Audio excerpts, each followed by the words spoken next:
époque-là, c'est-à-dire à partir de 1953, lorsque le plan courant, le nom du ministre de l'économie de l'époque, prévoit la construction des grands ensembles, c'est-à-dire de réaliser 250 000 logements par an en France.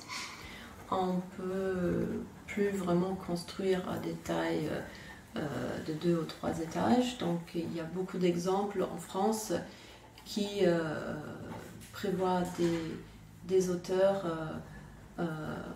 entre 15 et voire plus d'étages.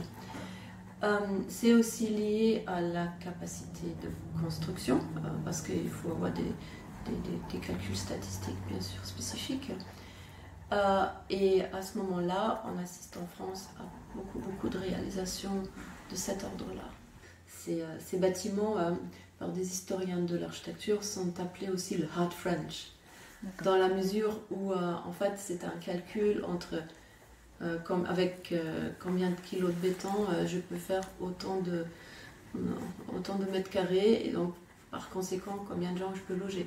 Donc ce n'est pas forcément une architecture qui vise à créer une habitation spécifique, mais c'est une habitation pour créer en fait face à ce besoin des solutions rapides. Le premier permis a été donné vers 1965-1966 et à la suite il y a eu beaucoup de modifications.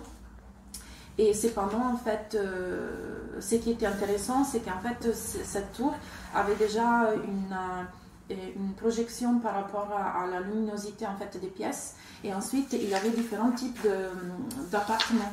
Et là, on avait trouvé, il y a juste 2 typologies d'appartements qui servaient effectivement pour loger les employeurs de chaque poste.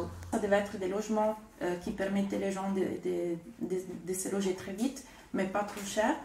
Et en même temps, étant donné qu'il y a eu beaucoup de permis modificatifs, ce qu'on a pu constater, c'était grâce à des photos aériennes que nous trouvons dans les sites de l'hygiène, en fait. Et grâce à ça, on a pu voir qu'en fait, la tour a été construite en 1 an et demi, elle était déjà complète.